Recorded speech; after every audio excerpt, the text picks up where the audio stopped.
आज या ठिकाणी स्वर्गीय लोकनेते बाबूरावजी पाचारणे साहेब, तसेच शहीदभाई पठाण, तसेच रसिक भाऊ धारीवाल आणि हवेली तालुक्याचे भाग्यविधाते अण्णासाहेबजी मगर यांना विनम्र अभिवादन करतो.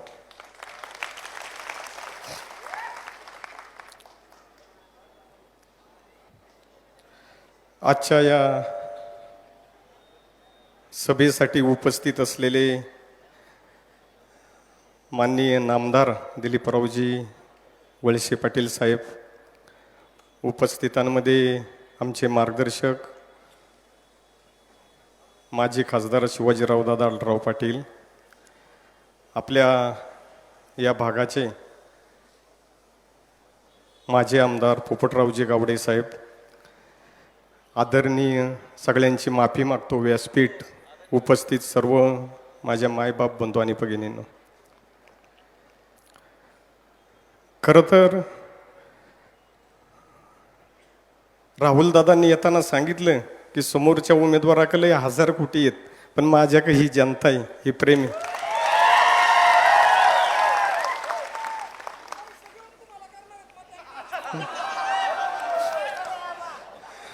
आता ही लढाई जनशक्ती विरुद्ध धनशक्ती अशी.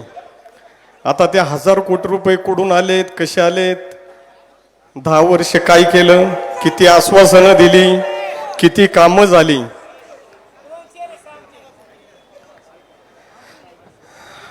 आपलेच पैसे 10 वर्ष फक्त आश्वासनं द्यायची आणि निवडणुका जवळ आल्या की पोस्ट टाकून फक्त कामं दाखवायची आणि पैसे वाटायचे, निवडून यायचं.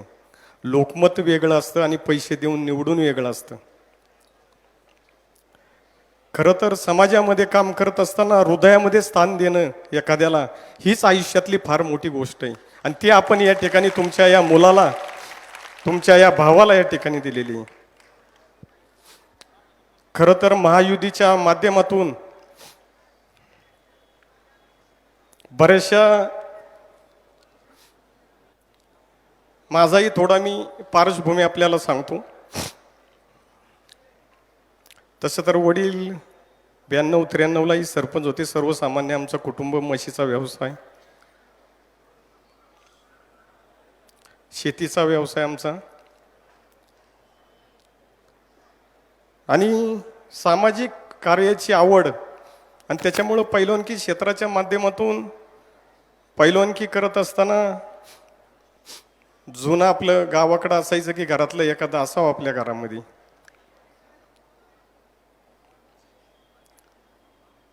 अशा पद्धतीने खरं तर थोडंसं हे झालंय, मला भावनाविवश झालंय, थोडं समजून घ्या, बाकी काही नाही. कारण की मी सर्वसामान्य कुटुंबातला शेतकऱ्याचा मुलगा आहे. माय काय 4 कारखाने, मी काय आजी माझी आमदाराचा पोरगा नाही.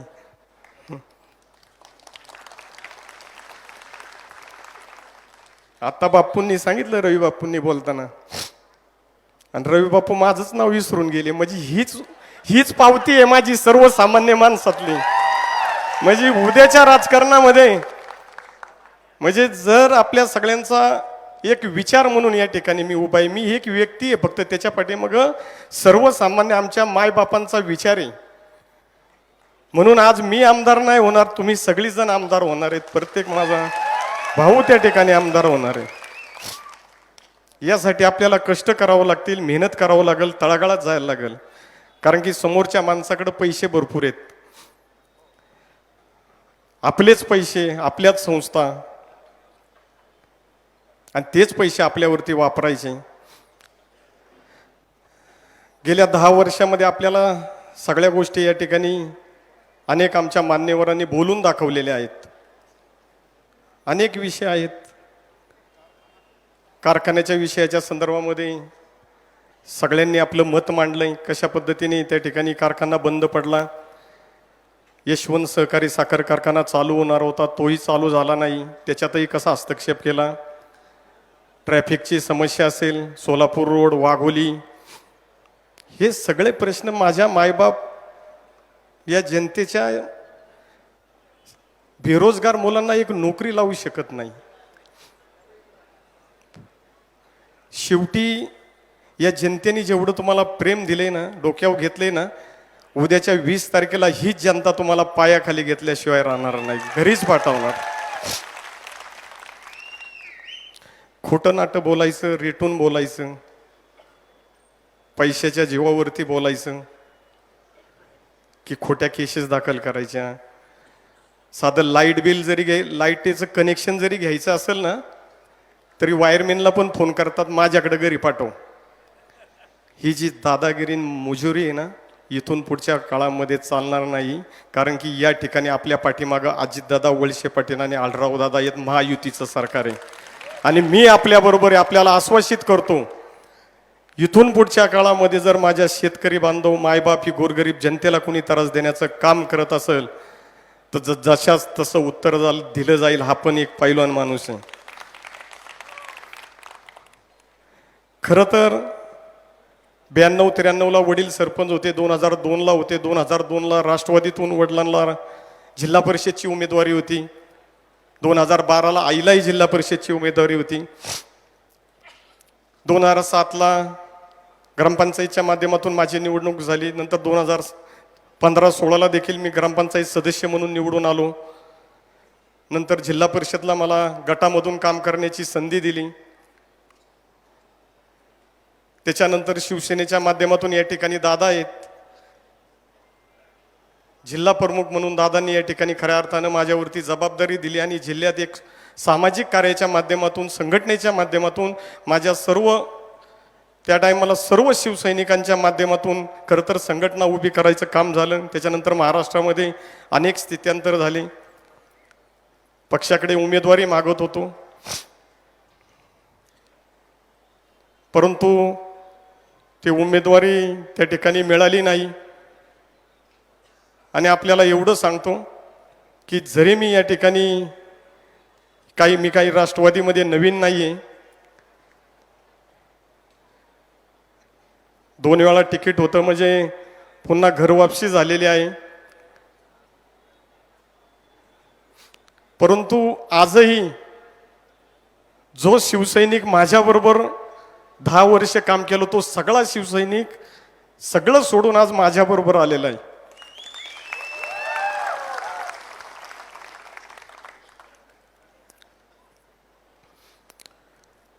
खरं तर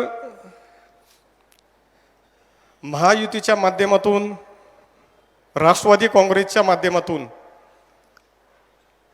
पक्षाचे सर्व अजितदादा पवार साहेब असतील, प्रदेश अध्यक्ष सुनीलजी तटकरे साहेब असतील, प्रफुल्लजी पटेल साहेब असतील, दिलीपरावजी वळसे पाटील साहेब असतील, या ठिकाणी आढळराव दादा असतील, आणि सर्व संघटनेचे पदाधिकारी असतील, शिवसेनेचे मुख्यमंत्री सन्माननीय एकनाथभाई शिंदे असतील, सर्व शिवसेनेचे अंगीकृत संघटना असतील, भारतीय जनता पार्टीचे माननीय उपमुख्यमंत्री देवेंद्रजी फडणवीस साहेब असतील, भारतीय जनता पार्टीच्या सुद्धा सर्व संघटना असतील, RPIचे असतील, या ठिकाणी दौलत नाना उपस्थित आहे, त्यांचीही संपूर्ण संघटना असेल, जनता दल, नाताभाऊ आहेत, सगळे या ठिकाणी जे काही महायुतीतले घटक आहेत 27, या सर्वांचं मला उमेदवारी दिल्याबद्दल मी मनापासून धन्यवाद देतो, त्यांचा आभार व्यक्त करतो की त्यांनी जो माझ्यावरती विश्वास ठेवलेला आहे, तो या मायबाप जनतेच्या आशीर्वादावर, विश्वासावर, आपल्या विश्वासावर या ठिकाणी मी खऱ्या अर्थानं उभा आहे. खरं तर स्पर्धा अनेक होत्या, त्याच्यामध्ये ज्यांनी फॉर्म भरले होते आणि माघारी घेतले, त्या सर्वांचं मी मनापासून धन्यवाद देतो, आभार व्यक्त करतो. आणि खरं तर काल स्वप्नील भैया असतील, महेश बापू असतील, आणि अजून अनेक मंडळी आपल्या राष्ट्रवादी काँग्रेस पक्षामध्ये प्रवेश करणार आहेत, त्यांचं मनापासून मी धन्यवाद देतो, आभार व्यक्त करतो. आणि खरं तर या महायुतीतील सर्व घटक पक्षाने ज्या पद्धतीने मला सांभाळून घेतलं, त्यांच्या कुटुंबातील एक सदस्य, भाऊ, मुलगा समजून, तेच प्रेम, तेच आपुलकी शेवटपर्यंत राहील, अशी खरं तर मी अपेक्षा व्यक्त करतो. आणि या शिरूर हवेलीतील अनेक प्रश्न प्रलंबित आहेत. मग त्याच्यात आरोग्य सेवा, मोठे मोठे हॉस्पिटल असतील, जे आपल्याला या ठिकाणी कधी पाहायला मिळाले नाही. आमची सर्वसामान्य जनता ही कायम पाठीमागे ठेवण्यात आली, ती माझ्या पुढं नाही गेली पाहिजे, त्यांना काही समजलं नाही पाहिजे. जुन्या पद्धतीत ज्या टायमाला ज्या पद्धतीने राजकारण होत होतं बा, जुनी लोक बसनी यायची जायची, शाख असायची आणि बरोबर कुणाला घेत नव्हती तहसीलदार कार्यालयात, कारण की ते हुशार होईल म्हणून. त्या पद्धतीने जनतेपर्यंत कुठल्याही योजना पोचल्या नाही. ज्या काही आपल्या संस्था होत्या त्या खऱ्या अर्थानं या ठिकाणी बंद पाडल्या. पुन्हा दादांच्यावर कसे आरोप केले, माझ्या लाडक्या बहिणीच्या योजनेला विरोध केला, दुसरीकडे फ्लेक्स लावले. माझ्या लाडक्या बहिणी जवळजवळ 1.25 लाख माझ्या लाडक्या बहिणींनी या ठिकाणी या योजनेचा लाभ घेतलेला आहे. आणि कोणी नरेटिव्ह जर पसरवत असेल की ही योजना बंद होणार आहे, परंतु ही योजना या सरकारच्या माध्यमातून पुढील 5 वर्ष चालू राहणार आहे आणि दुपटीने चालू राहणार आहे, असं मी या ठिकाणी आपल्याला खऱ्या अर्थानं सांगू इच्छितो. वीज बिल माफी असेल, असे अनेक लोक कल्याणकारी योजना या सरकारच्या माध्यमातून आपल्या समोर आणलेल्या आहेत. आणि इथून पुढच्या काळामध्ये सुद्धा अतिशय चांगल्या पद्धतीचं काम आपल्या या महायुतीच्या माध्यमातून आणि दादांच्या माध्यमातून या परिसरामध्ये आपण इथून पाठीमागच्या काळात देखील पाहिलेलं आहे. आणि ह्या ज्या काही संस्था हे आपल्यालाही माहिती आहे की ह्या संस्था महायुतीच्या माध्यमातून आणि अजितदादाच त्या चालू करणार आहेत, हे आपल्याला सगळ्यांना माहिती आहे. त्याच्यामुळं येणाऱ्या 20 तारखेला आपण खरं तर ही निवडणूक सगळ्यांनी हातात घ्यायची आहे. स्वतः आपण माऊली आहे असं समजून तळागाळात एक एक मतापर्यंत आपल्याला पोचणं फार गरजेचं आहे. समोरचा माणूस धूर्त आहे, हुशार आहे. कारण की आज मला वाटतं महाकालच्या कालगा काय असं काहीतरी विषय झालेले आहेत बरेचसे, निवडणूक आयोगाकडे वेगवेगळ्या तक्रारी काहीतरी केलेल्या आहेत, तक्रार दाखल करणे असं करणे, पण आम्ही त्याला पुरून उरलेलो आहे, तशी काळजी करायचं काही कारण नाही. कारण की आता सरकार आपल्याकडे आहे.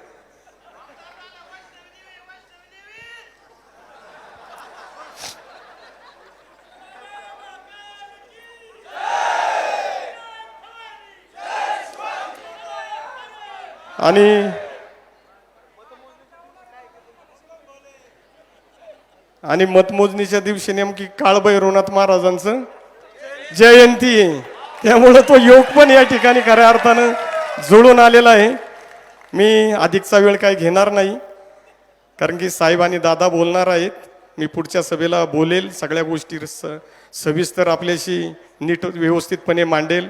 जाहीरनामा आहे, सगळ्या गोष्टी आपल्याला सोबत घेऊन विचारात घेऊन इथून पुढच्या काळामध्ये सर्वसामान्य कामगार असेल, माझा शेतकरी वर्ग असेल, माझी मायमाऊली असेल, आमची ज्येष्ठ मंडळी असतील, सर्वांना विश्वासात घेऊन सर्वांची चर्चा करून इथून पुढच्या काळामध्ये निश्चितपणे 20 तारखेला घड्याळाच्या चिन्हासमोरील बटन दाबून आपण आपल्या या लाडक्या भावाला आणि मुलाला आपली सेवा करण्याची खऱ्या अर्थानं संधी द्यावी, अशी मी आपल्या सर्वांना मनापासून विनंती करतो. दादांचे हात विधानसभेमध्ये बळकट करण्यासाठी, त्यांचा एक शिलेदार म्हणून आणि आपल्या सर्व समस्या सोडवण्यासाठी आपण माझ्यासारख्या या मुलाला, शेतकऱ्याच्या मुलाला विधानसभेत पाठवावे अशी आपल्याला विनंती करतो. आणि दीपावलीच्या शुभेच्छा देत असताना खरं तर आमचे या ठिकाणी सर्व बांधव, हा आमचा सर्व व्यापारी समाज, यांना आज दिवाळीच्या दिवशी जो काही हा त्रास सहन करावा लागला त्याबद्दल मी त्यांची दिलगिरी व्यक्त करतो. त्यांची खरं तर मी माफी मागतो, कारण की 2 दिवस सुट्ट्या होत्या, शनिवार रविवार, आणि त्याच्यामुळं मंगळवारी आपल्याला फॉर्म भरावा लागला. 1 दिवस फोन वगैरे करण्यामध्ये गेले. कोणाचं जर फोन वगैरे आपल्याला आले नसतील किंवा काही चुकलं माकलं तर माफ करा, तुमच्या घरातलाच मुलगा आहे मी, काय लय काय आजी माझी काय पुढं काय हे नाही, काय समजून घ्या जरा थोडंसं, जसं आहे तसं चाललंय आता हे असं, पण करू. आणि पुनश्च एकदा एवढ्या या मोठ्या संख्येने आपण या ठिकाणी उपस्थित झालात. सकाळपासून कोणी खाल्ला असेल, कोणाचं काय उपवास असतील, सगळेच आज उपाशी असतील, सगळ्यांचे मनापासून मी धन्यवाद देतो. आपल्या उपस्थितीबद्दल आपल्या सर्वांचं मनापासून आभार व्यक्त करतो.